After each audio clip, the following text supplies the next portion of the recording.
Olá, o Café na Política, hoje via Skype, eu em Brasília. Vamos entrevistar o diretor da Carta Maior. A Carta Maior é um site que tem uma série de painelistas, de analistas, que são professores universitários e, na maioria das vezes, pensadores e, lógico, jornalistas, né, porque é também um site de notícias. E eu estou com o diretor de redação, o Joaquim Palhares.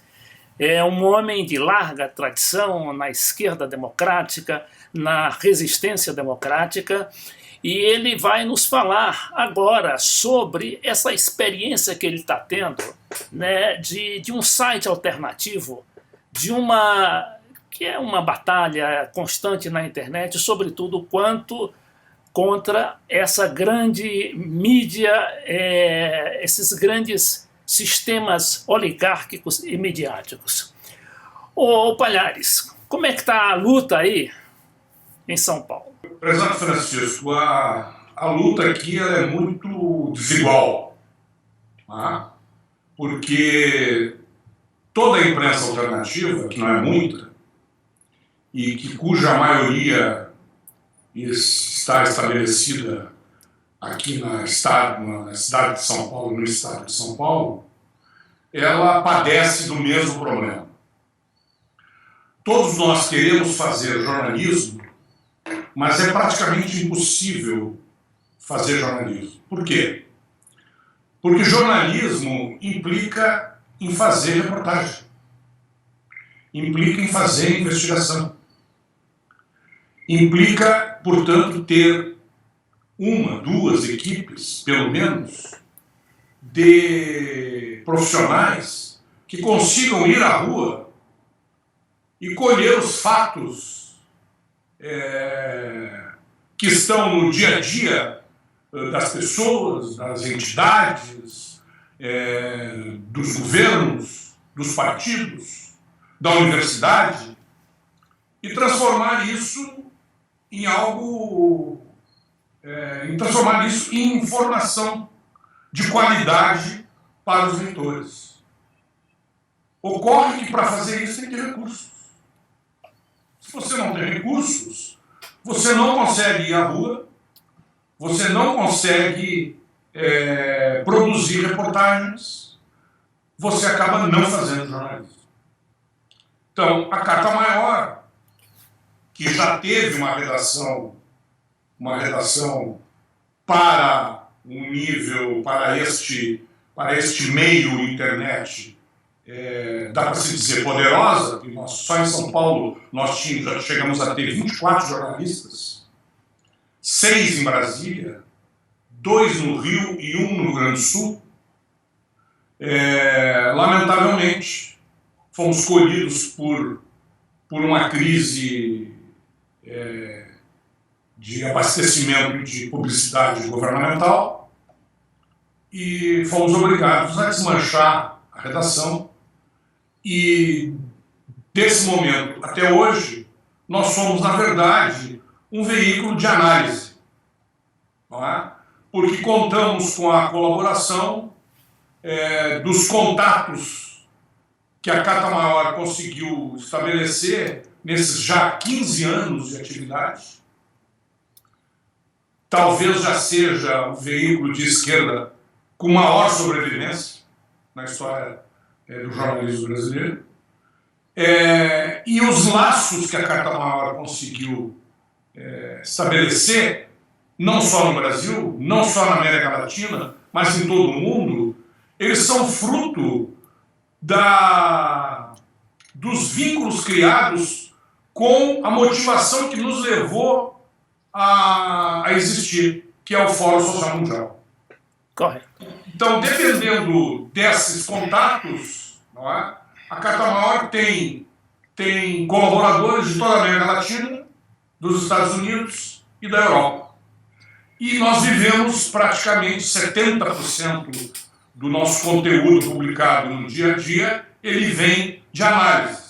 E temos uma jornalista em Brasília, a Nájila Passos, que, coitada, faz milagres. Imagina um jornalista para cobrir tudo, impossível. Não é? E temos 2 jornalistas aqui em São Paulo que tentam cobrir o resto da política brasileira, o que é feito, de certa forma, uma abordagem muito pouco profissional, tá? Porque nós não conseguimos ir a fundo. Agora, de qualquer maneira... Descortinar os fatos como eles merecem. Não, correto. De qualquer maneira, o site cartamaior.com.br, ele já é uma referência, né? É uma referência pela respeitabilidade, né, da sua política, da sua doutrina, e também desfruta do respeito internacional, como você acaba de falar. O Carta Maior, ele é reproduzido na Argentina pelo Página 12, né? O México pelo La Jornada. Pois é, o México pelo La Jornada. E é lá no La Jornada, o Joaquim Palhares, que você teve recentemente, escreveu um artigo chamado, né, eu já quero entrar nessa história de golpismo aí, porque está muito em moda. Se a gente perder muito tempo, acho que pode ser até atropelado pelo golpe. Então, em que você aborda, né, o golpe, a derrubada está em marcha, não é isso? Bom, e esse artigo acabou tendo uma repercussão lá no México. O Briceño, que é um grande jornalista, né, já de fama mundial, ele abordou, ele fez quase que uma transcrição do seu artigo, justamente denunciando isso. O artigo é do dia 28 de junho, mas eu acho que a partir dali já começou também a se precipitar essa história de golpe, que parece que, como se dizia na época, em 1964, né, o golpe parece estar na rua. O que você acha disso, Palhares? Friamente falando, né, não aqui a paixão do jornalista, nem a paixão do militante. Mas jornalista... Primeiro precisa, muitos dos teus ouvintes, dos teus telespectadores, dos teus internautas, eles não sabem. A primeira pecha que é jogada sobre uma pessoa como eu é que eu sou um petista. Eu não sou um petista. Eu não sou filiado ao Partido dos Trabalhadores. Eu sou um homem da esquerda mundial. É isso que eu sou. Tá? E se tiver que enfrentar um governo que eu ajudei a eleger, do Lula ou da Dilma, para defender meus princípios de um homem de esquerda, eu vou fazer. Eu não tenho dificuldade nenhuma. Porque eu não tenho compromissos partidários. Você me entende? Eu faço, aliás, hoje, eu tenho seríssimas críticas ao Partido dos Trabalhadores. Não pelo momento atual, mas por tudo que foi construído nesses últimos 12 anos. E uso um único exemplo, uso um único fato evidente para demonstrar o porquê da minha oposição e da minha contrariedade. Em 12 anos de hegemonia do Partido dos Trabalhadores, e que o presidente Lula sai do governo com 80% de aprovação, eles foram incapazes de tomar qualquer atitude com relação à comunicação. Foram incapazes. E agora reclamam da grande mídia. Como se o papel da grande mídia no mundo capitalista não fosse fazer o que ela está fazendo. Esse é o papel deles. Palhares, olha aqui uma coisa, mas você tem que ver o seguinte, nós estamos no Brasil, a gente não está na Argentina, né? Não está no Equador, não está na... Espera aí, não está na Venezuela. Não tem problema. Espera aí, olha aqui. Você vê que o Getúlio não cuidou disso. O Getúlio, o Jango que está com... Não, o Getúlio teve o Samuel Weiner. Olha um pouquinho. Pois é, e teve a DIP também, né? Teve a DIP também, né? O Getúlio, de certa maneira, cuidou disso. Mas não cuidou de uma maneira assim orgânica, que nem faz a Cristina. Né? A Cristina Kirchner lá na Argentina. A Cristina, ela além, né, de usar, né, toda a mídia estatal, através não só da TV estatal, da TV pública, né, como ela é uma militante das redes sociais, é uma tuiteira contumaz, ela está lá sempre trabalhando lá cuidando da comunicação. Tanto é que a mídia estatal argentina ela não chega a 15%, né? Enquanto 85% é a mídia privada e numa campanha violenta contra ela. O que eu queria dizer é o seguinte, isto é Brasil, então a gente também, claro que a gente tem que atribuir as culpas a quem merece, né, as culpas, e o governo do PT, tanto a Dilma quanto o Lula, descuidaram dessa questão da comunicação. Eles não foram a fundo. Tantas coisas, mas eu estou usando a comunicação porque nós dois é o nosso métier, não é? E é um fator de desequilíbrio brutal. Veja só, vou te dar outro exemplo. A mídia grega, a mídia corporativa grega, entre a mídia corporativa grega e a Globo, não tem diferença nenhuma. Sabe, tem uma enorme diferença. A mídia grega é falida. Está toda ela quebrada. E a Globo esteve quebrada.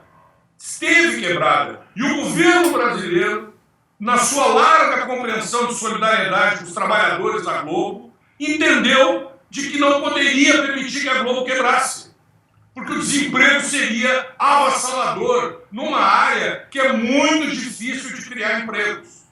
Bom, essa é a compreensão. Não sou eu o presidente da República, não fui eu o presidente da República, eu sou obrigado a também ter essa solidariedade, vamos dizer, com os trabalhadores de todo mundo e entender que essas pessoas que trabalham para a Globo, conscientemente ou não, mas não importa, eles são trabalhadores, eles têm que ganhar o pão de cada dia para sustentar as suas famílias. Agora, o problema são os donos das empresas e são aqueles funcionários que passam a achar que são colegas do dono e que falam pelo dono e que fazem coisas pelo dono, não é? Quando muitos deles estão aí, quantos foram demitidos da Folha, do Estadão, da Globo, do próprio jornal Globo, quantas pessoas perderam o emprego nesses últimos 1, 2 anos? São inúmeros, e no entanto essas pessoas ficaram lá 10, 15, 20 anos bajulando o dono do jornal e achando que eram colegas, e achando que o Milo Carter tem razão. Quer dizer, quando isso passa a ocorrer, alguma coisa está errada. Mas eu queria responder a tua pergunta objetivamente com relação a essa questão do golpe. O golpe é mais. E eu te respondo da seguinte maneira. Essa matéria, esse texto teve 720 mil visualizações. Ele foi traduzido para o espanhol, ele foi traduzido para o francês, ele foi publicado em toda a Europa, inclusive na Rússia. Inclusive na Rússia. Não é? Correto. Porque eu não tive a intenção, não é, de ser o primeiro a falar nisso, nada disso. Foi um sentimento. Eu sou um observador social. Eu vejo como é que a situação, como é que a política no Brasil está se desenvolvendo, e o que é lamentável, eu vejo que o governo Dilma não reage. Não há uma reação.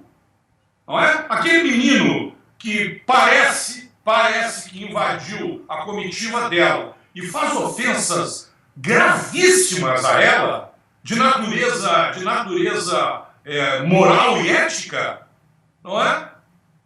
A comitiva presidencial não fez nada. Aquele rapaz cometeu um crime.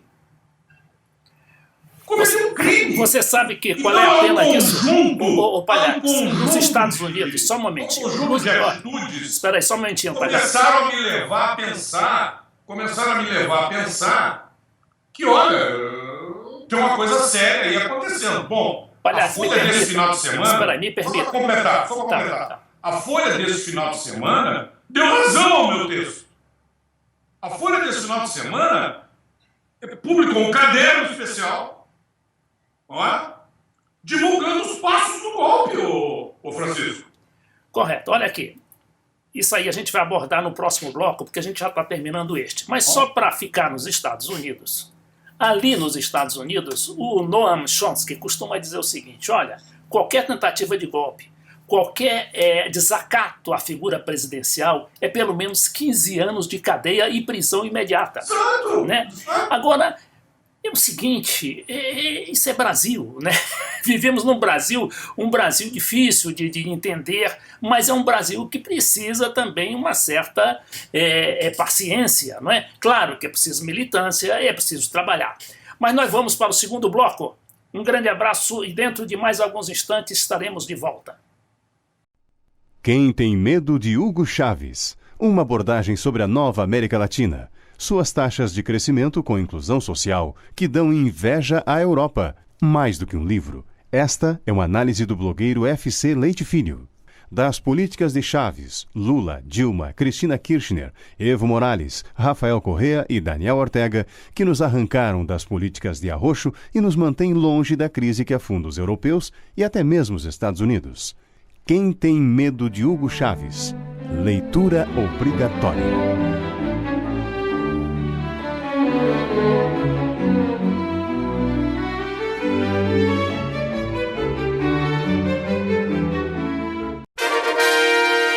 Desafios brasileiros na era dos gigantes. É um clássico de nossa literatura política. Seu autor, o embaixador Samuel Pinheiro Guimarães, focaliza cada um dos 12 capítulos do livro numa série de entrevistas ancoradas pelo jornalista Beto Almeida. TV Cidade Livre de Brasília, levando a você a informação que não chega pela mídia tradicional. Em 10 anos, o Brasil teve 3 presidentes. A China duplicou seu PIB. Os Estados Unidos fizeram 2 guerras. A América Latina escolheu novos líderes. Os árabes conheceram a revolta. E os países desenvolvidos, novas crises. O planeta esquentou. A economia esfriou. 10 fóruns mundiais sociais correram o mundo. Em 10 anos, o mundo mudou. O Brasil mudou. A imprensa precisa mudar. Carta Maior. 10 anos. Jornalismo plural por um mundo melhor.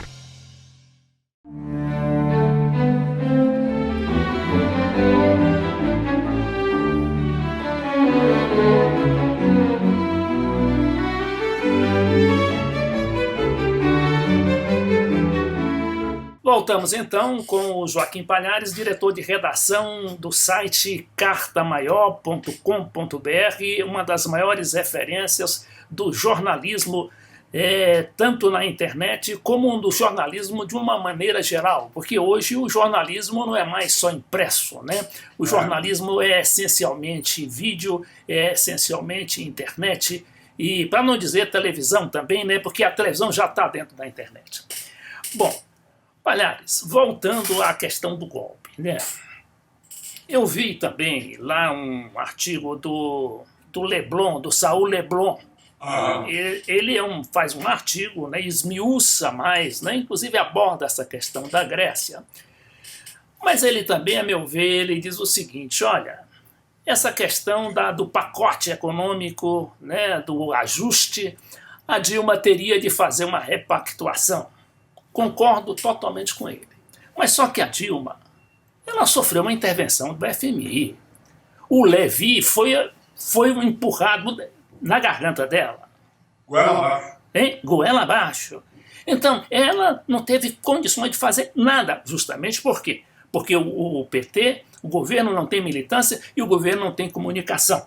O texto está muito bem escrito, está muito bem analisado, né? E retrata o momento realmente que houve. Mas a verdade, quer dizer, a realidade pura é que o Brasil está sob intervenção do FMI e também a intervenção desses militantes, todos formados no exterior, você sabe, né? A gente conhece a história da Venezuela, sabe como aqueles 300 estudantes, né, que sacudiram o país em 2013 e 2014 foram todos formados no México, na Colômbia e em outras bases, né, desses laboratórios golpistas, né? São todos eles adestrados. Agora, a minha pergunta, né, como é que você está analisando esse momento? Essas manifestações, o Aécio parece que convocou uma nova manifestação agora para 15 de agosto, ou 14 de agosto, salvo engano. Como é que você está vendo isso? Eu acho que isso faz parte do projeto deles, não é? De tomada de poder. Não é? eles têm uma dificuldade muito grande, porque eles não têm uma liderança chamada Luiz Inácio Lula da Silva, não é? E penso eu que nas avaliações que eles fazem, eles sempre levam em consideração o risco Lula, não é? Que pode, de uma hora para outra, começar a apresentar números de crescimento na sua popularidade, que também caiu, não é? E acabar se transformando num candidato viável. Apesar de eu entender que a viabilidade de Lula para 2018 depende de uma alternativa para o governo Dilma.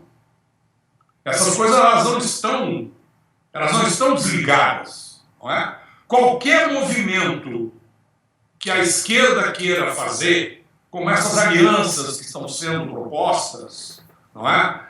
Os milhares e milhares, olha, Francisco, eu já participei de mais de 50 reuniões em São Paulo, em Porto Alegre, tudo quanto é canto, não é?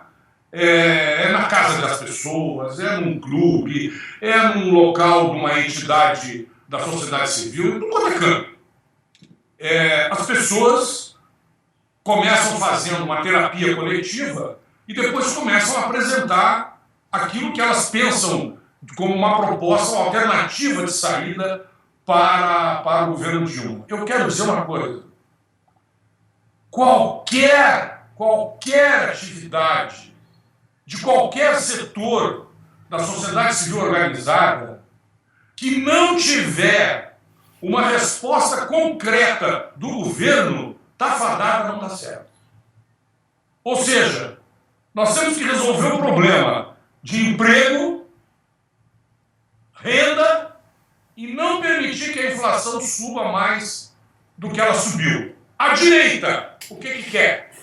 A direita, o que quer? Ela quer o caos. A direita apertou o botão do caos. E não interessa se nesse caos o país vá junto. Não interessa. Porque eles identificaram pela primeira vez na história, como diz o Lula, nunca antes nesse país, não é? A direita enxergou a concreta possibilidade de chegar ao poder, derrotando uma figura como Lula, porque o PT, na minha opinião, já está derrotado. O PT está colado nele uma série de estigmas que vai ser difícil ele poder se recuperar disso. É por isso que eu também advogo a opção por uma aliança, por uma frente ampla, onde o PT não seja o hegemônico, onde o PT se dissolva dentro dessa aliança, não é? Mas que essa aliança seja feita com a representatividade da sociedade civil brasileira, dos partidos de esquerda e progressistas, e acabar definitivamente com essa malfadada aliança com o PMDB. Porque isso já nos levou a essa situação que está aí. Quer dizer, o PMDB é uma parte do... O PMDB já teve anos que ele tinha 3, 4 PMDBs, não é? Hoje eu não sei se ele não é só um PMDB e não tem gente forte do PMDB fazendo de conta que apoia a presidenta, mas por trás está tramando junto o golpe. A gente não sabe, Francisco. A gente não sabe. Você vê o seguinte, o PMDB é essencial na manutenção da governabilidade. Porque como é que se vai governar sem um PMDB? Né? É difícil, você tem um Congresso, você está no sistema democrático. A presidenta não tem um carisma popular, né? Ela não tem militância organizada.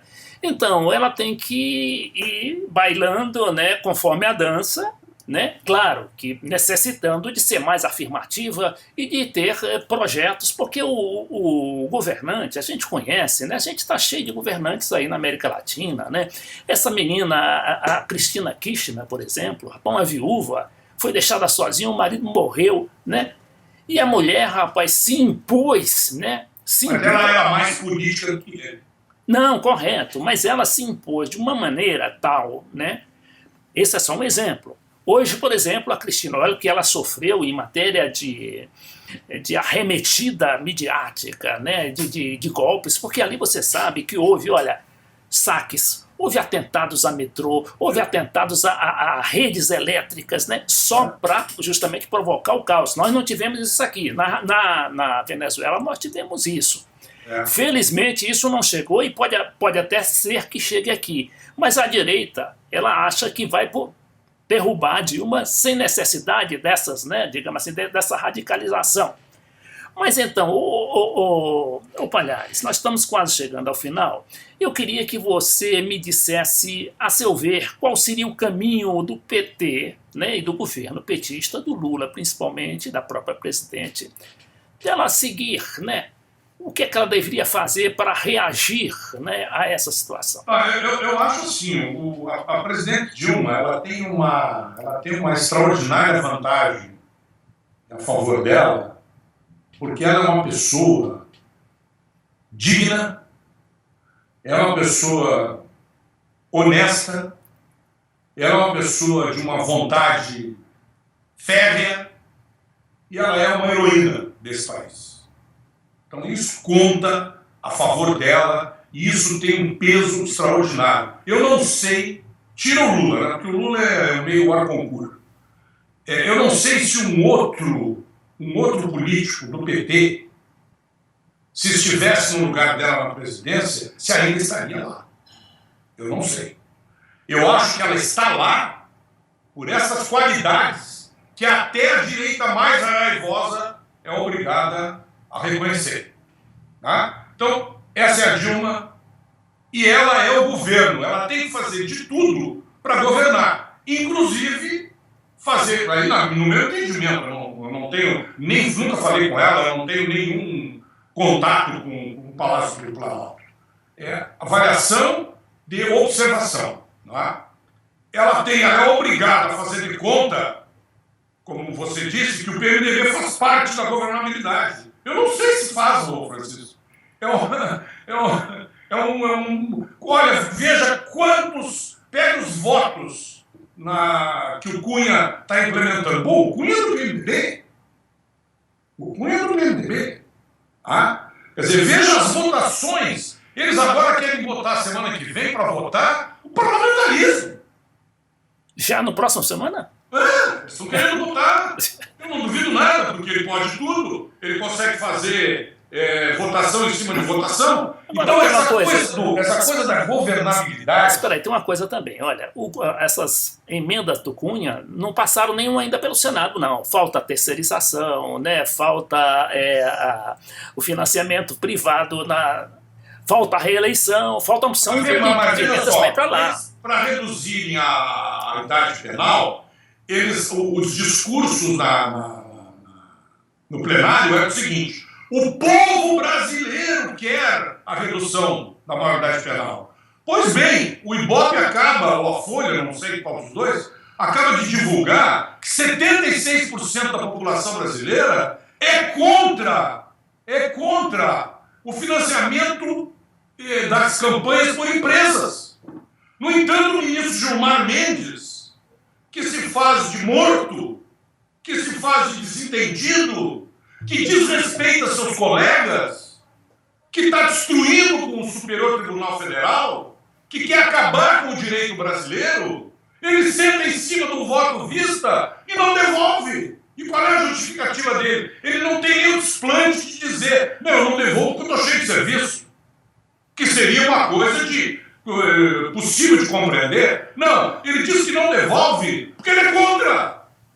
Ele diz claramente: não devolvo porque eu acho que isso não é coisa do STF. Enquanto que a maioria dos ministros já votaram. Essa Lava Jato o que é? Financiamento de campanha. Então não era hora de acabar com isso? Não, o Cunha não quer. Já aprovou, já manteve. Já manteve. Então como é que a gente, como é que um governo brasileiro vai fazer esse jogo? Não é? Ele precisa do PMDB. Mas que PMDB? Quem é o PMDB? Não é? Eu acho que hoje a maioria do PMDB é contra o governo. Eles fazem um discurso de que eu sou da base do governo, mas votam contra os interesses. Então, Sim, isso mas são fisiológicos também. Isso São é, vamos dizer fisiológicos. assim, a coisa vista sob o ângulo da Dilma. Sob o ângulo do Lula, bom, ninguém sabe o que o Lula pretende. Ele não disse ainda, eu vou ser candidato em 2018. Agora, se tu perguntar a minha opinião, mas o que tu acha? Eu digo, olha, eu sinceramente acho que ele é a única pessoa que tem aí capaz, a não ser que em 3 anos surja um novo líder capaz de arregimentar tamanha força política que possa ser levado à condição de disputar uma eleição. Tá, mas antes, olha, já que nós estamos chegando ao finalzinho do nosso programa, viu, ô Palhares, falta apenas 1 minuto. Você vê o seguinte, o governo precisa, antes de mais nada agora, tratar da sobrevivência, né? Para depois pensar em campanha eleitoral. Então, como é que vai sobreviver até lá? Eu sinceramente acho que a presidente Dilma não está preocupada, e nem deveria estar, com a campanha eleitoral de 2018. Ela está e deve estar unicamente preocupada com governar. Com governar. É isso que ela está preocupada. Agora, aí tem um problema. A base social dela, que fez ela vencer as eleições, é contra a política que ela está adotando. Então como é que resolve isso? Ela precisa governar, tudo bem. Só que a base social dela, que a elegeu, vamos combinar, hein? A eleição estava perdida. A eleição, há dias do segundo turno, ela estava perdida. Quando passou o Aécio para o segundo turno, o PT achou que estava ganho. Porque o PT achava que era difícil ganhar da Marina. Então o PT achou que estava ganho. E o Aécio cresce barbaramente. Chegou um momento que a eleição estava perdida. Quem é que ganhou a eleição? Foi a Dilma? Não foi, não. Quem ganhou a eleição para ela foi o povo. Foi o povo. Em Recife, no Ceará, 70%. Foi o povo que foi para a rua e resolveu ganhar a eleição. Só que esse povo que foi para a rua ganhar a eleição era o povo que não queria saber de Arminio Fraga no Ministério da Fazenda. É o povo que não quer saber de privatizar a Petrobras, de privatizar o Banco do Brasil, de acabar com o SUS. Esse é o povo, não é? Agora, o governo que ela está, o caminho que ela escolheu, que ela é a presidenta, afinal de contas nós temos que ela foi eleita, não é? Ela está no pleno direito constitucional dela de decidir. Só que, bom, as pesquisas estão aí para demonstrar. O apoio dela popular está derretendo. Está derretendo. Mas, infelizmente, chegamos ao final de nossa entrevista com o jornalista Joaquim Palhares, diretor do site cartamaior.com.br.